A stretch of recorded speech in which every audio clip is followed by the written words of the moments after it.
성경 민수기 1장 1절에서 17절까지의 말씀,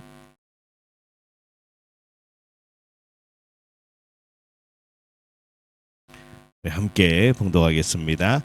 이스라엘 자손이 애굽 땅에서 나온 후 둘째 해 둘째 달 첫째 날에 여호와께서 시내 광야 회막에서 모세에게 말씀하여 이르시되, 너희는 이스라엘 자손의 모든 회 중 각 남자의 수를 그들의 종족과 조상의 가문에 따라 그 명수대로 계수할지니, 이스라엘 중 20세 이상으로 싸움에 나갈 만한 모든 자를 너와 아론은 그 진영별로 계수하되 각 지파의 조상이 각 조상의 가문의 우두머리 한 사람씩을 너희와 함께 하게 하라.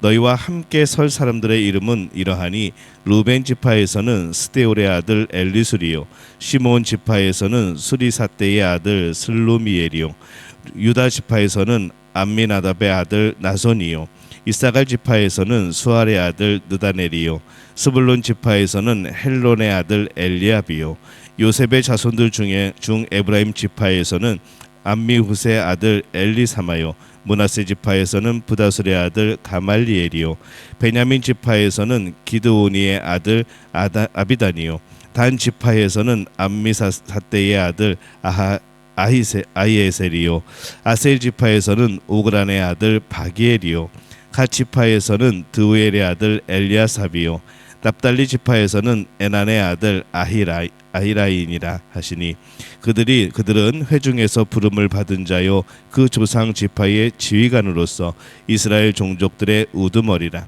모세와 아론이 지명된 이 사람들을 데리고 둘째 날 첫째 날에 온 회중을 모으니, 그들이 각 종족과 조상의 가문에 따라 20세 이상인 남자의 이름을 자기의 계통별로 신고하매.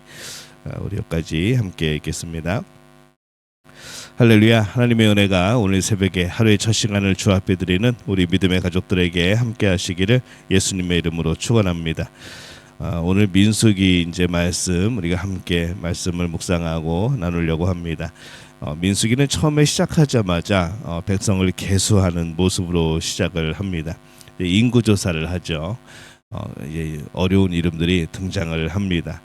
그래서 오늘 말씀은 이스라엘 백성이 시내산에서 이제 생활을 정리하고 하나님으로부터의 이제 그런 귀한 약속의 말씀들을 받고 이제 정리하고 약속의 땅으로 가기 위해서 준비하는 시작으로 인구 조사에 대한 이야기입니다. 이 창세기는 하나님께서 인류를 창조하셨음을 말씀을 합니다. 그리고 출애굽기는 하나님께서 그 백성을 구원하시고 언약을 맺으시는 분으로 그렇게 말씀을 합니다. 레위기는 하나님이 거룩하신 분임을 말씀하고 있고, 또 그 백성에게 내가 거룩하니 너희도 거룩하라라고 말씀을 하는 것이죠.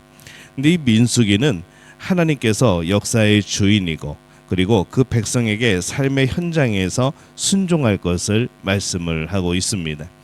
이스라엘 백성이 약속의 땅으로 들어가야 하는 이 역사적인 사건을 앞에 두고 있습니다. 그래서 1절에 보면은 이스라엘 자손이 애굽 땅에서 나온 후 둘째 해 둘째 달 첫째 날에 여호와께서 시내 광야 회막에서 모세에게 말씀하여 이르시되, 이렇게 시작을 합니다. 약속의 땅으로 들어가는 이 역사적인 사건에 첫걸음을 떼게 하시는 분은 하나님이십니다. 하나님의 말씀으로 시작을 하시는 거죠.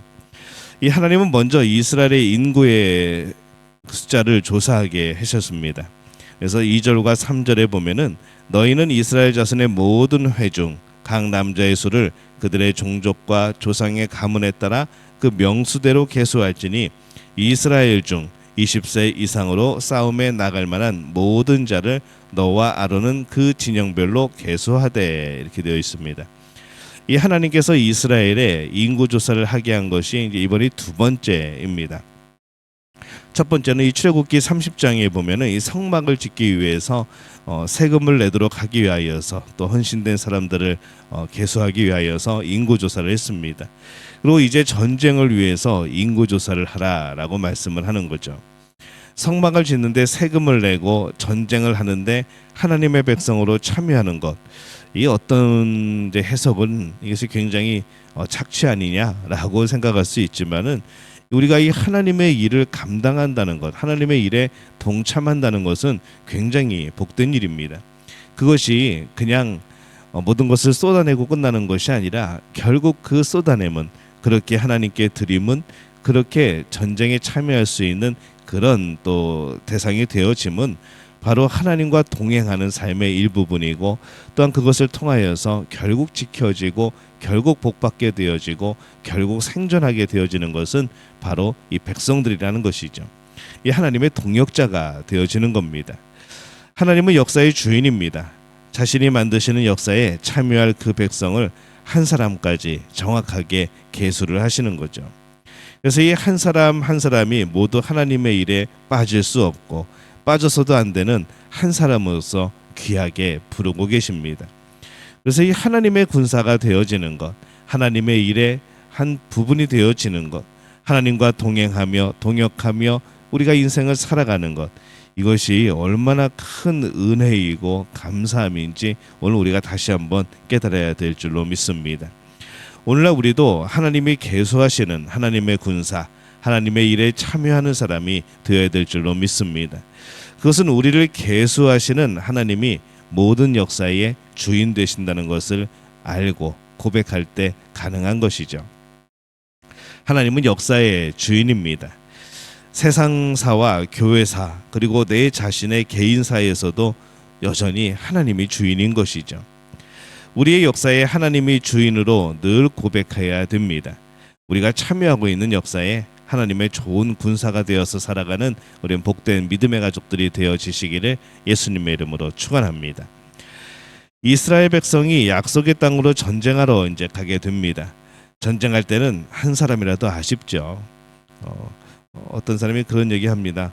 우리가 여러 가지 무기들을 개발하는데 그럼 옛날에 쓰던 무기들은 아깝지 않은가, 이제 그런 생각들을 합니다. 근데 전쟁은 한 사람이 아쉬운 것이고 막대기 하나라도 전쟁에는 다 쓰임 받을 때가 있다는 것이죠.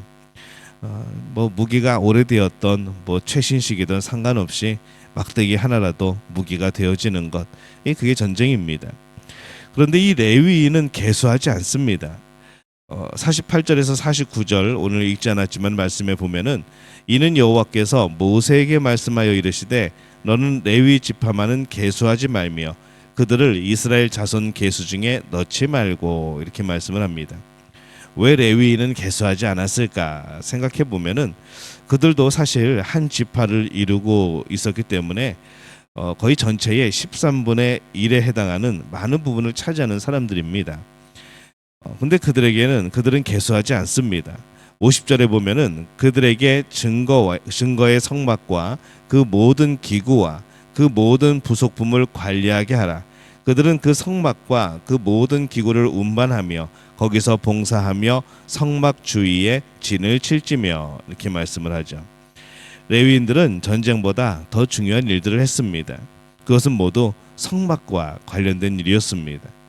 성막의 관리와 운반, 그리고 이 다른 사람들의 성막을 접근하는 것을 차단하는 임무, 그것이 굉장히 그들에게 중요한 임무였던 것이죠.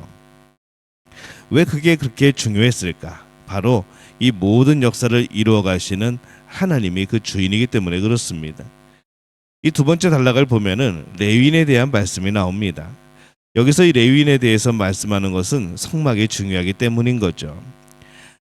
레위인이 중요한 것이 아니라 레위인이 성막을 지키기 때문에 중요한 겁니다. 앞으로도 이스라엘 백성은 광야에서, 이 민수기의 히브리 성경 이름은 광야에서라고 되어 있습니다. 우리 영어로는 이제 넘버스라고 되어 있죠. 이제 숫자를 세는 겁니다. 백성의 숫자를 세는 것. 근데 히브리 성경의 이 민수기는 광야에서 이렇게 표현이 되어 있습니다. 앞으로도 이스라엘 백성은 광야에서 생활해서 눈에 보이지 않는 것에 눈에 보이는 형상이요 또 상징으로서 이 성막을 중심으로 살아가게 되어집니다. 사람들이 세상 속에서 살다 보면은 이 세상의 사건, 이 역사들 때문에 예배를 빠지고 또 성경을 읽지 못하고 우리가 그러고 살아갑니다. 그러나 만약 그러하다면 그것은 역사의 주인임을 우리가 잠시 잊었다는 증거이기도 합니다. 역사가 잘 되어지기를 원한다면, 내 개인사가 잘 되어지기를 원한다면 우리의 그런 모든 공동체의 운명이 잘 되어지기를 원한다면 우리는 이 모든 역사의 주인이신 그분께 와서 예배해야 되지 않겠습니까? 역사의 주인이신 하나님 앞에 나오는 것은 역사의 일에 세부적인 그 어떤 것보다 중요한 겁니다. 왜냐하면 주인 앞에 서는 것이기 때문이죠. 그래서 이 레위인이 전쟁 중에도 성막에 대한 임무만 감당하는 것은 그것이 더욱 하나님 보시기에 중요한 일이기 때문에 그렇습니다. 우리가 겪는 어떤 일이든지 그 일의 중심은 성막이고 곧 하나님이 그 중심이 되어지는 것이죠. 우리가 오늘 겪는 사건들 속에서 역사의 주인인 우리가 하나님을 보며 고백하고 있는가? 일만 터지면 하나님은 잊어버리고 그 일에 정신없이 빠져들어가는 그런 많은 신앙인들을 또 보게 되어집니다. 우리가 하나님을 믿는 것은 역사의 주인이신 하나님을 믿는 겁니다. 교회만 계신 하나님을 믿는 것이 아니라 내 삶의 모든 일들 가운데 함께 하시는 하나님을 믿는 것이죠. 역사의 주인은 하나님입니다. 우리가 그것을 늘 기억해야 됩니다. 우리가 만나는 사건이 역사의 주인이신 하나님과 별개의 것이 되어지면 안 됩니다. 우리가 살아가는 일들이 하나님과 동떨어져 있는 하나님과 상관없는 그런 일이 되어서는 안 된다는 것이죠. 우리는 우리가 만나는 모든 역사의 일에 있어서 역사의 주인이신 하나님의 좋은 군사가 되어야 됩니다. 하나님께서 쓰시기 편한, 하나님께서 쓰실 때에 정말 믿을 만한 그런 군사가 되어야 되는 것이죠. 하나님께서 계수하시고 하나님께서 챙겨주시는 좋은 군사가 되어지는 것, 이 얼마나 복되고 영광스러운 일이겠습니까?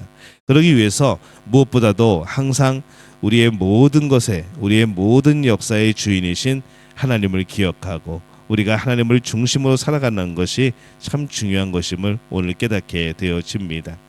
오늘 이 백성의 숫자를 세기 시작하면서 전쟁을 준비하면서 또 하나님의 일을 감당하기 위하여서 레위인을 제하며 그들에게 특별한 사명을 주시는 것을 보면서 우리의 모든 중심이 하나님임을, 또 우리의 모든 살아가는 이유와 그 목적이 하나님임을 오늘 고백하는 믿음의 가족들이 되어지시기를 예수님의 이름으로 축원합니다.